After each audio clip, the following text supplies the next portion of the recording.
సేవలు తక్కువ జీతానికి కాంట్రాక్ట్ ఉద్యోగాలు చేసినటువంటి టీచర్లందరూ కూడా వారికి అన్యాయం జరిగింది కదా. అలాగే ప్రశ్నాపత్రాల్లో అనేక ప్రశ్నలు తప్పులు తడక మీరు సమాధానాలన్నీ కూడా మీరు ఇచ్చారు. ఇచ్చిన దాంట్లో తప్పులు ఉన్నాయని చెప్పని అందరూ పిటిషన్లు పెట్టారు. మరి దానికి ఏమన్నా సక్రమంగా దాన్ని సరిచేశారా? సరిచేసిన దానికి ఏం మార్కులు ఇచ్చారు? లేదా మీ తప్పుల్ని సరిదిద్దుకుంటూ విద్యార్థులకి ఎవరైతే మీ తప్పులకి పరిహారంగా వాళ్ళకి మార్కులు ఇచ్చారా, ఇవ్వలేదా? ఇది మామూలుగా అది అర్థం కాని ప్రశ్నలు. భగవంతుడికి కూడా తెలియదు ఏం జరిగింది. ఈ తప్పులు ప్రశ్నాపత్రాల్లో వచ్చినటువంటి తప్పులకి ఏం జరిగిందో అనేది సరిదిద్దారా, సరిదిద్దలేదా అనేది కూడా భగవంతుడికి కూడా తెలియని పరిస్థితి. ఇవాళ ఎన్నికల ముందు ఏం చెప్పారు? ప్రతి నెల మేము ఎక్కిన 100 రోజుల నుంచి ప్రతి నెల లోకేష్ నాయుడు గారు చెప్పారు, పాదయాత్రలో నారా చంద్రబాబు నాయుడు గారు చెప్పారు. వాళ్ళ మాటనే మళ్ళీ ఎత్తుకుని పవన్ కళ్యాణ్ గారు చెప్పారు. జాబ్ క్యాలెండర్ ఇస్తా ఉన్నారు. ఎన్ని జాబ్ క్యాలెండర్లు ఇచ్చారు ఇప్పుడు దాకా? ఎన్ని జాబ్ క్యాలెండర్లు ఇచ్చారు? జాబ్ క్యాలెండర్లు ఇవ్వలేదు కదా. ఇవ్వకపోగా జాబ్ క్యాలెండర్లు ఇవ్వకుండా ఏం చేస్తున్నారు? మీరేం చెప్పారు? 2014లో ఏం చెప్పారు? ఇంటికి ఒక ఉద్యోగం ఇస్తా ఉన్నారు. ఉద్యోగం ఇవ్వకపోతే నిరుద్యోగ భృతి ఇస్తా ఉన్నారు. ఇచ్చారా? మోసమే కదా మీరు చేసింది. ఎన్ని ఉద్యోగాలు ఇచ్చారు? 25,000 ఉద్యోగాలు కూడా సరిగ్గా ఇవ్వలేని పరిస్థితి. 25,000 30,000 కూడా ఇవ్వలేనటువంటి మీ పరిస్థితిలో ఇంటికి ఒక ఉద్యోగం ఉన్నారు అంటే ఆంధ్రప్రదేశ్ రాష్ట్రంలో 25,000-30,000 ఉన్నాయా ఇళ్ళు? పోనీ నిరుద్యోగ భృతి ఇచ్చారా? నిరుద్యోగ భృతి ఇవ్వాల. పోనీ ఈసారి ఏం చెప్పారు? ఈ ఎలక్షన్లో ఏం చెప్పారు? ఎన్ని లక్షల ఉద్యోగాలు ఇస్తామని చెప్పారు? ఎవరికైనా ఇచ్చారా? ఇవ్వకపోతే ఏం చేస్తామని చెప్పారు?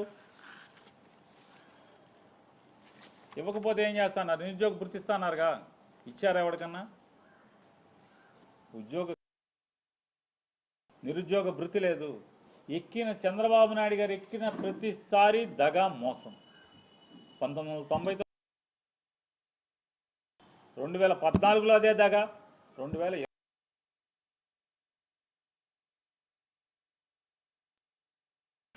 ఉద్యోగాలు కల్పిస్తామని చెప్తారు. లక్షల ఉద్యోగాలు అంటారు. నిరుద్యోగ భృతి అంటారు. ఇవ్వలేకపోతే ఏమన్నా మేము చేయలేకపోతే చొక్కా పట్టుకోమంటారు. ఎక్కడికి వచ్చి పట్టుకోవాలి? మీరేమో హెలికాప్టర్లోనూ విమానాల్లో ఎక్కి తిరుగుతూ ఉంటారు. ఉద్యోగం లేనటువంటి నిరుద్యోగులేమో రోడ్ల వెంబడి సైకిల్ మీద తిరుగుతూ ఉంటారు. ఎక్కడికి వచ్చి పట్టుకోవాలి? నుంచోవాలి కదా. పని ఎక్కడో దయచేసి సెంటర్కి ఊరూరికి నేను ఉద్యోగాలు ఇవ్వలేకపోయినా నా చొక్కాలు పట్టుకోమని మీరు అవకాశం ఇవ్వాలి కదా. అవకాశం ఎవరు? చొక్కాలు పట్టుకుంటాకి. ఈ ఇంత దగా, మోసం, ఆర్భాటం, ఇటువంటి హంగామాలు చేస్తూ చివరికి ఏంటయ్యా అంటే ఈ ప్రభుత్వం ఏంటయ్యా అంటే ఇదొక ఈవెంట్ మేనేజ్మెంట్ ప్రభుత్వం. ఎన్నో సంవత్సరాలుగా అనాదిగా పెన్షన్లు ఇస్తూ వస్తున్నారు. కొత్తగా ఒక్క పెన్షన్ ఇవ్వలేదు. పాత పెన్షనే ఈయన ఒక హెలికాప్టర్ విమానం హెలికాప్టర్ వేసుకెళ్తాడు, రెండు కలిపి. ₹1 కోటి షామ్యానాకి కుర్చీలకు అవుతుంది. అక్కడ ఈయన వెళ్ళి ఒక పెన్షన్ ఇచ్చి మళ్ళీ ఒక షూటింగు, ఒక నాటకం, దాన్ని ఏమంటారు, ఒక స్కిట్టు, ఒక షార్ట్ ఫిల్ము, ఇదంతా ముందే మ్యాచ్ ఫిక్సింగ్. ఏదో ఆయన సడన్గా వాళ్ళ దగ్గరికి వెళ్ళినట్టు, ఆటో ఎక్కినట్టు, ఆడికో మైక్ ఉంటుంది, ఈడికో మైక్ ఉంటుంది, ఆయనకో మైకు, ఈయనకో మైకు, ముందే మైకులు పెట్టుకుంటారు, సర్ప్రైజ్ లాగా వెళ్తారు. అదా ఇదా అని పాఠాలు వల్లి వేస్తారు. కర్నూలులో కాయగూరలు కొనుక్కుంటాకి వెళ్ళారు కదా, ఇంటికి కాయగూరలు కొనుక్కొచ్చారు కదా, ఉల్లిపాయలు కూడా కొనుక్కొచ్చారు కదా. కర్నూలులో మార్కెట్ రైతు బజార్కి వెళ్ళారు కదా. రైతు బజార్లో ఉల్లిపాయలు రోజు మార్కెట్లో రోడ్ల మీద పారబోస్తున్నారు రైతులు. పట్టించుకోరా అని అడుగుతున్నాను. ఫోటోలు మాత్రం సినిమా తీసుకొచ్చేశారు. రైతు బజార్కి వెళ్ళి ఉల్లిపాయలు కొనుక్కొచ్చారు, మామిడికి ఇవ్వాలి ఉల్లిపాయలు అని చెప్పని. ఇవాళ పరిస్థితి ఏంటి? మళ్ళీ తొంగి చూడరా?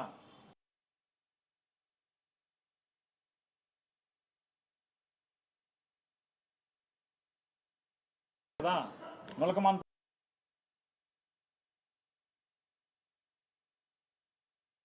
ధరెవరా? నిన్న అసెంబ్లీలో మాట్లాడతాడు నారా చంద్రబాబు నాయుడు, మీరు పండించేటువంటి ముతక ధాన్యం ఎవడో తినటానికి పనికిరావు, అది సారా బ్రాందీ తయారు చేయడానికి మాత్రమే.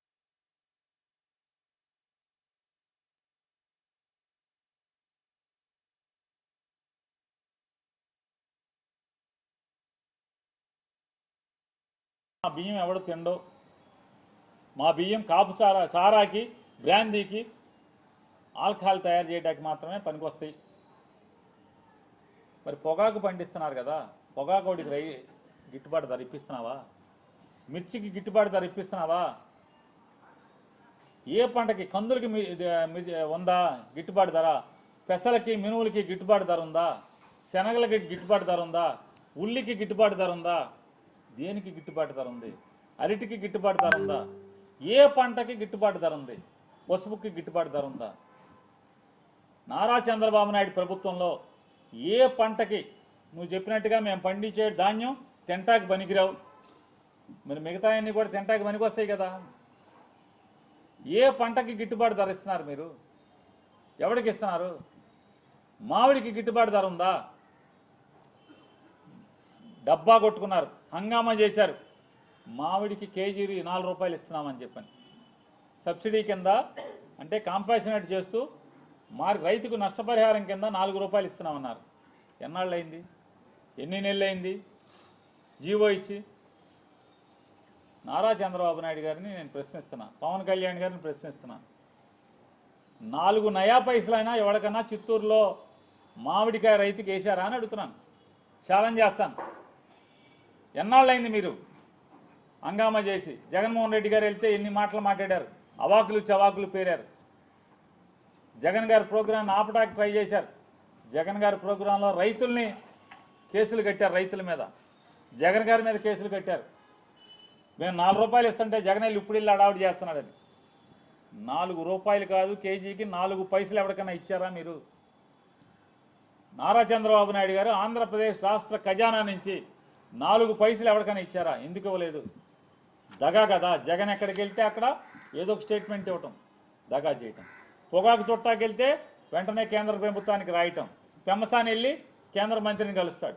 మిర్చి కోసం వెళ్తే లెటర్ రాస్తారు. పెమ్మసాని వెళ్ళి లేకపోతే రామ్మోహన్ నాయుడు వెళ్ళి మంత్రులను కలుస్తారు. అప్పుడు దాకా మీరు పడుకున్నారా? జగన్ వెళ్ళే వరకు లేకరా? రైతులను పట్టించుకోరా? ఈ రాష్ట్ర ప్రజలను పట్టించుకోరా అని అడుగుతున్నాను.